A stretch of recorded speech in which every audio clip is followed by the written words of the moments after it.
Ndewonu ụmụnne m ndị Igbo ndị ọma njem ọnụ, ekelekwa m unu. Ebe nsi ewetara unu ozi a bụ n'ụlọ ozi ndị sim.si ha asịrị FM. Aka m bụkwa nwanne gị nwoke 042 Solex, onye akụkọ ụwa.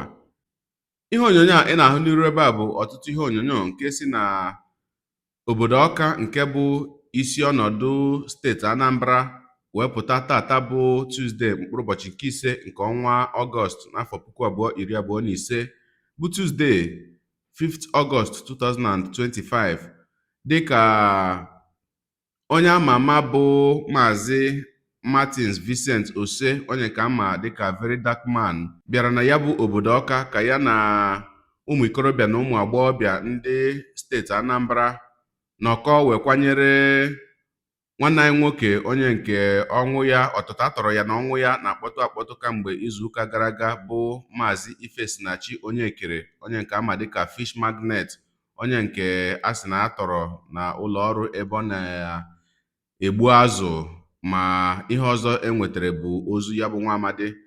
Ma unu mana o nwere otu ihe onyonyo nke fegharị bụrụ ebe ya bụ nwa amadi bupụtere azụ ole na ole nke ọ sị na ọ bụ azụ kacha wee gbaa agba na ebe ya na-azụ azụ, ma ọ ga-akara ya mma ibunye Very Dark Man azụ ahụ karịa ire ya ere. Ya bụ ihe onyonyo bụ ihe onyonyo dọtara uche Very Dark Man ebe ya bụ nwa amadi nọ, mana ebe ya bụ ihe nọ wee dị njọ bụ na mgbe Very Dark Man hụrụ ihe onyonyo ahụ, nwa amadi ahụ abụrụla onye nwụrụ anwụ. Mana ya bụ Martins Ose bụ Very Dark Man kwuru sị na ya ga-abịa na steeti Anambra ka ya na ndị steeti Anambra kwanyere ya bụ nwa amadi ugwu ikpeazụ bụ nke ọ kpọrọ Candle Night, nke ha mere n'aha ya bụ nwa amadi na ogbe ama dịka Aroma Junction nke dị n'Ọka bụ isi ọnọdụ steeti Anambra. Ma n'ime ya bụ ihe onyonyo nke anyị ga-enyo anya na ya, o nwere otu n'ime ụfọdụ okwu nke ya bụ nwa amadi bụ Very Dark Man kwuru, ebe ọ sị na o nwere ndị chọburu ịkwụsị ọbịbịa ya na ihe emume Candle Night ahụ nke o ji maka ya wee bịa, n'ihi na ndị dị otu ahụ na-ahụta ya bụ ọbịbịa ya ka ihe dị politikal, dịka a ga-asị na ha kwadoro iji ya wee katọọ gọọmenti na-achị ya bụ steeti. Ma tupu anyị anya na ihe onyonyo ndị si n'Ọka wee pụta gbasara ọbịbịa ya bụ nwa amadi, ka anyị gụpụta otu ozi nke ndị ọrụ uwe ojii nke steeti Anambra bụ Anambra State Police Command zipụtara gbasara ọbịbịa Very Dark Man n'Ọka tata. Dịka ha siri wee dee ya bụ ihe, ha si: Breaking: Anambra Police warns Very Dark Man against disrupting public peace. Ha si the Commissioner of Police in Anambra State, CP Ikeoye Orotugu, has issued a strong warning to controversial social media influencer Martins Vincent Ose, aka Very Dark Man, over comments and actions that could incite tension in the state. Hasikwa, this comes after the family of late Mr. Ifesinachi Onyekere, MD of Fish Magnet, publicly distanced themselves from any planned candle night or memorial event in his name, urging the public to respect their grief and allow the authorities to handle the investigations. CP Orotugu reiterated that Anambra remains one of the most peaceful states in the region and warned that no individual, no matter their influence, will be allowed to destabilize the peace.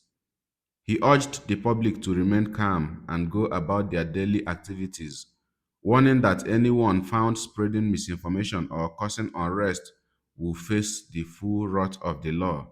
Anambra State Police Command. Ugbu a ka anyị nyoozi anya na ụfọdụ ihe onyonyo ndị si na ya bụ obodo Ọka bụ isi ọnọdụ steeti Anambra wee pụta, dịka nwa amadi ahụ bụ Very Dark Man na ọtụtụ ụmụ ikorobịa na ụmụ agbọghọbịa ndị steeti Anambra pụtara n'igwe ịkwanyere ya bụ Maazị Ifesinachi Onyekere bụ Fish Magnet ugwu ikpeazụ. Ya mere, asịla na Solex sị, kama lere onyonyo ya.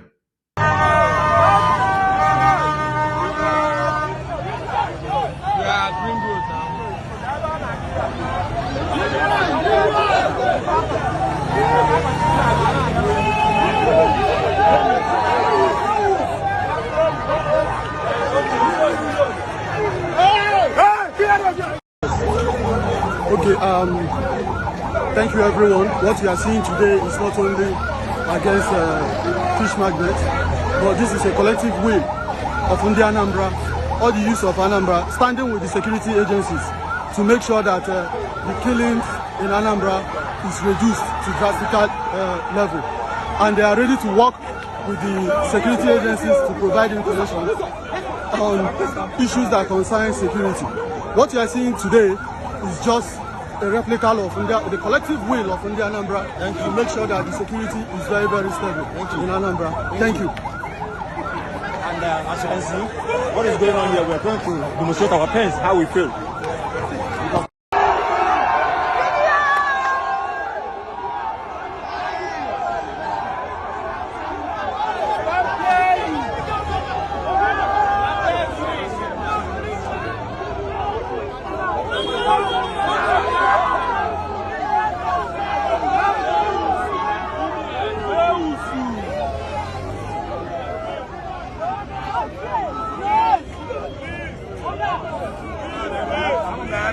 Wait. Please, one voice, please. Silence at the grave.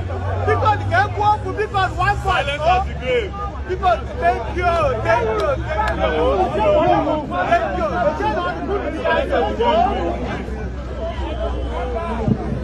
First of all, I want to appreciate every one of you that took out time to come here.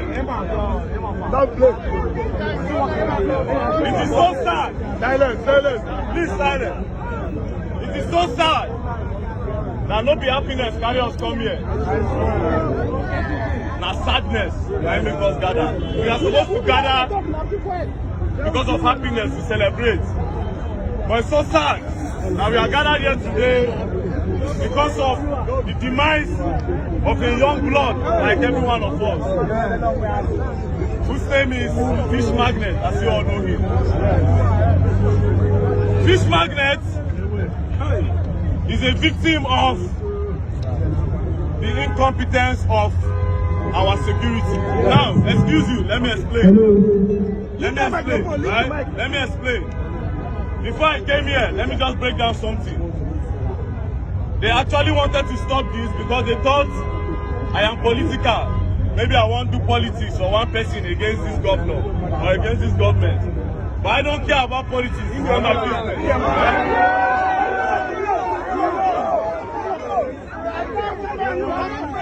We are not doing politics. If person don't die, if security there, we don't go gather here. If there's security there, nobody will come here. A lot of things need to be done. So now, we are going to take a walk to Fish Magnet's office. It will be a very peaceful walk. This walk, the reason for it is simple. First of all, it's a tribute to Fish Magnet and also an awareness to the government. Some of us will be alive for years. We know this next month if this kind of thing continue. Don't get it twisted. Some of us are here, if you know, reach next year. If you don't talk, don't think you are too precious. What's happened to Fish Magnet? Some people go say, nothing happened to me in a lie. A lie. I have witnessed countless killings in my life.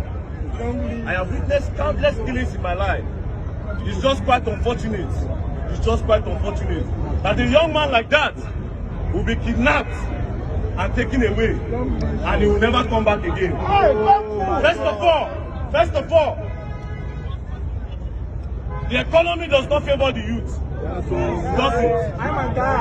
Everybody they cry. But this boy, called Fish Magnet, he will try. He start up something. A hustle.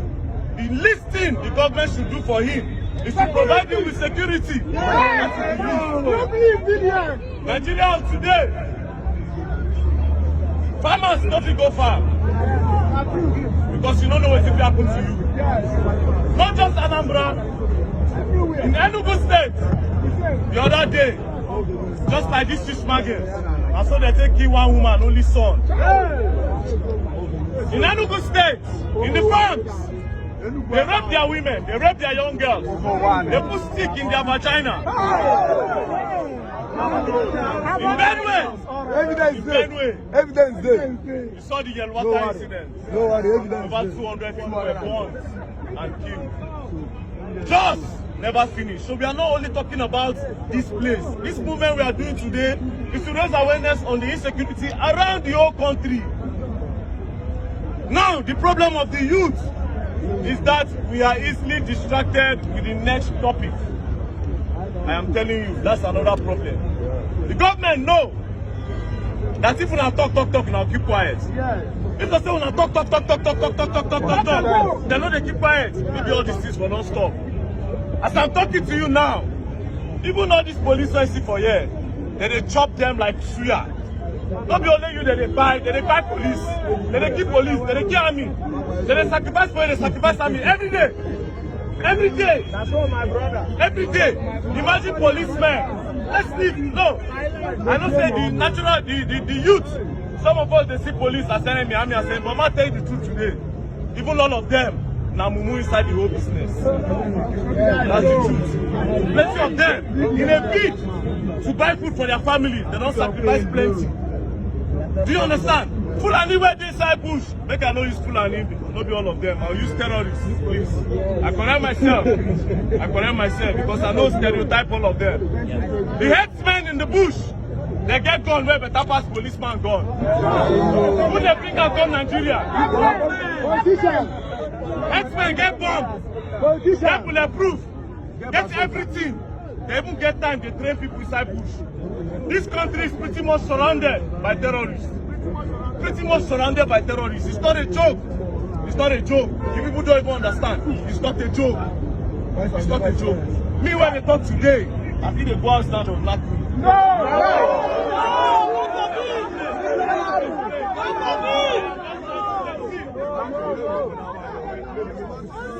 And I'm just trying to tell you that anybody can be a victim at any time.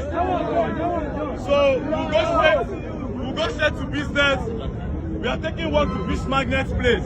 Now, Fish Magnet, as a businessman, I want to say it out loud. He died while doing his business. So I beg people in Anambra, before Waka go and reach your office, Master Talker, and I'll repeat them there. People in Anambra still do well to patronize those people's business so that his legacy will not go down. Please, wanna see try. They protect waiting the boy don't use the hand do. You understand? Nobody say the boy die in business die. No problem. You not going to encourage any young person to do business. Do you understand? So please, now we'll take a walk in an orderly manner. They will share candles. I don't know whether the candle they here. Yeah, I buy candle.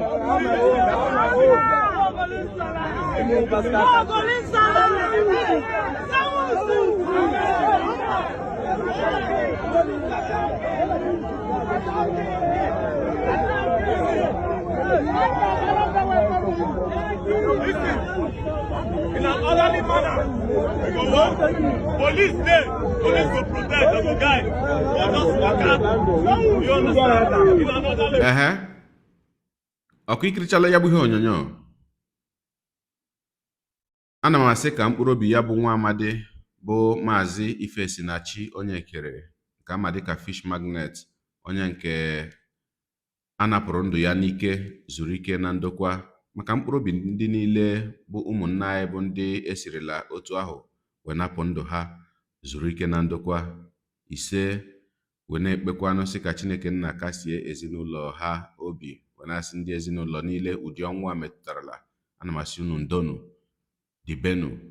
Na-etufughị oge, ihe onyonyo ọzọ anyị ga-enyekwa anya na ya bụ na steeti Anambra ka o sikwa wee pụta gbasara ụfọdụ ihe onyonyo ndị anyị wepụtabụrụla unu ebe a mkpụrụ ụbọchị ole na ole gara aga nakwa izuụka gara aga, bụ mkpamkpa ahụ nke kpara na obodo Ogbunike nke nọ n'ime okpuru ọchịchị Oyi na steeti Anambra, ebe otu nwa ikorobịa onye nke akpọrọ Obitex gburu nwaanyị nọọsụ wee ghọrọ ụfọdụ akụkụ ahụ ya bụ nwaanyị ma tụnye ozu ya na olulu nsị, nke anyị mechara kirie ebe a gbara di nwaanyị nọọsụ ahụ ajụjụ ọnụ. Di ya bụ nwaanyị kwuru sị na mgbe ejidere enyi nwaanyị Obitex ahụ na o nwere ndị dibịa ọ kpọrọ aha ndị ha na-eresi akụkụ ahụ mmadụ mana ọ bụ nnọọ otu onye dibịa ka ya nụtara aha ya tupu asị ya pụwa n'iro na nke nwaanyị si na ọ bụrụ na ya apụghị na ya agaghị akpọzi. Ma ya bụ onye dibịa, onye nke ọ nụtara aha ya, onye ọ kpọrọ aha ya n'ihe onyonyo ahụ, onye nke ọ kọwara dịka ọgwụ dị ire, ndị obodo Ogbunike, ụmụ ikorobịa na ụmụ agbọghọbịa ya bụ obodo mechara wee were iwe wee gaa n'ụlọ ya bụ onye dibịa wee kụọ ihe niile dị ebe ahụ kụrie ma wee kwaranụ ọkụ wee gbarie ụlọ ọgwụ ya bụ onye dibịa. N'etufughị oge ka anyị anya na ya bụ ihe onyonyo ma hụ ka o si wee gaa ebe ahụ na ụlọ nwa dibịa ahụ, onye nke a kpọrọ ọgwụ dị ire. Ka m pụtakwanụ.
Catch fire! Catch fire!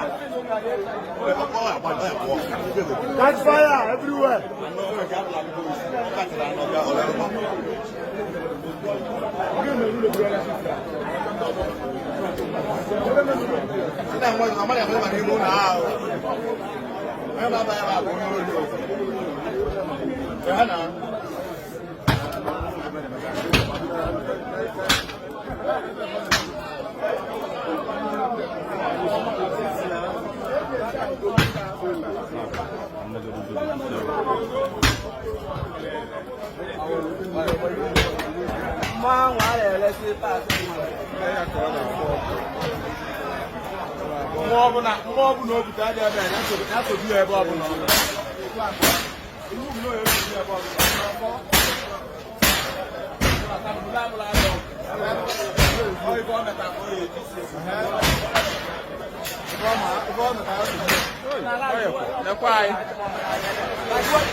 ọkwa ikirichala nke ahụ.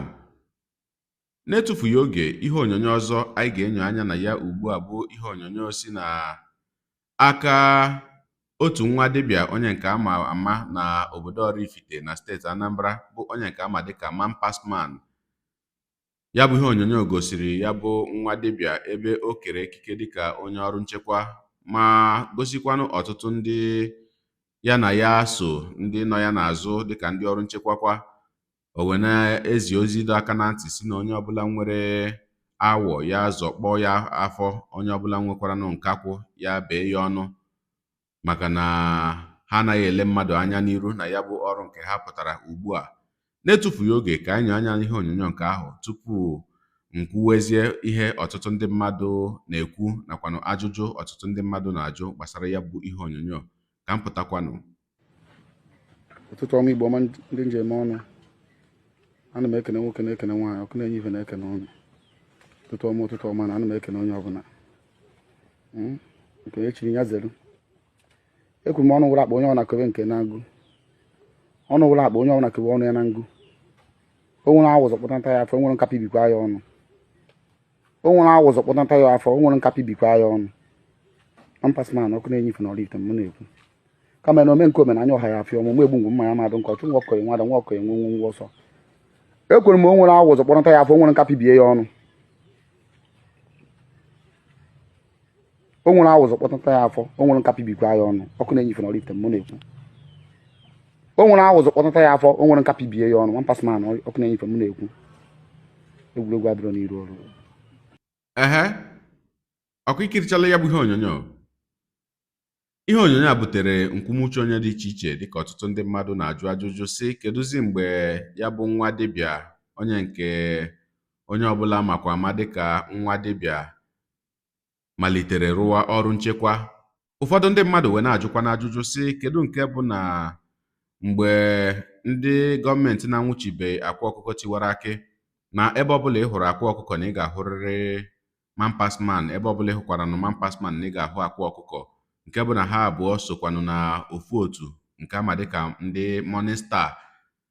Ma mgbe anwụchikwaranụ akwa ọkụkọ na onye eze Jizọs Ekehit na ndị dibịa ndị ọzọ na steeti Anambra, na ha na-ele anya na onye dịka mampasman a so na ndị gọọmenti kwesịrị ịnwụchi ma nyochakwa anụ ha ka ha mara ka o si wee kwado, mana ọ gbaziri ha agharị na ihe ọzọ ha hụrụ bụ na ya bụ mampasman atụgharịzịa ghọzie onye ọrụ nchekwa. Ma kedu mgbe o bidoziri? Ọ na-echebu nche ka ọ bụ nnọọ nke bidoro ọhụrụ a? Ụfọdụ ewe na-ajụkwanụ sị o mepere otu ọrụ nchekwa nke ya ka ọ bụ ndị ọrụ nchekwa agụ na-eche mba bụ Operation Udogachi ka o so wee na-arụ. Mana gị bụ onye na-ekiri ya bụ ihe onyonyo, deere anyị ebumnuche gị. Kedu ka isi wee hụ ya bụ ihe nke ikiri ugbu a? Deere anyị na ngalaba okwu ka anyị mara uche gị, n'ihi na uche onye adịghị ya njọ. Daalụkwa gị onye na-eso eburu anyị esonye. Ekelekwa m gị wee na-asị gị jide ka iji. Onye asị ya jide ka o ji, ị mara na nke o ji kacha mma. Ekpere mbụ na Chineke nna ga na-anọnyere gị ọpụ gị na mbata gị, na-etinyere gị aka n'ezi ihe niile nke ị na-eme. Gị taa bụkwanụ mbụ ị na-ahụ ihe onyonyo anyị, asị gị nnọọ. Onye gị na ya ka nọkwa bụ 042 Solex, onye akụkọ ụwa n'iru akwụkwọ efere mba ụwa. Ya mere ọ bụrụ na ka m mere dị gị mma n'obi, nwanne biko ọ bụ na Facebook ọ na Instagram ka na-ahụ onyonyo pịara m follow, ọ bụ na YouTube ka na-ekiri ya bụ ihe onyonyo pịara m subscribe, ya na mgbịrịgba anya n'akụkụ ka ime ike na-enweta ihe onyonyo ndị ọzọ ga na-ewetara gị n'ọdịnihu.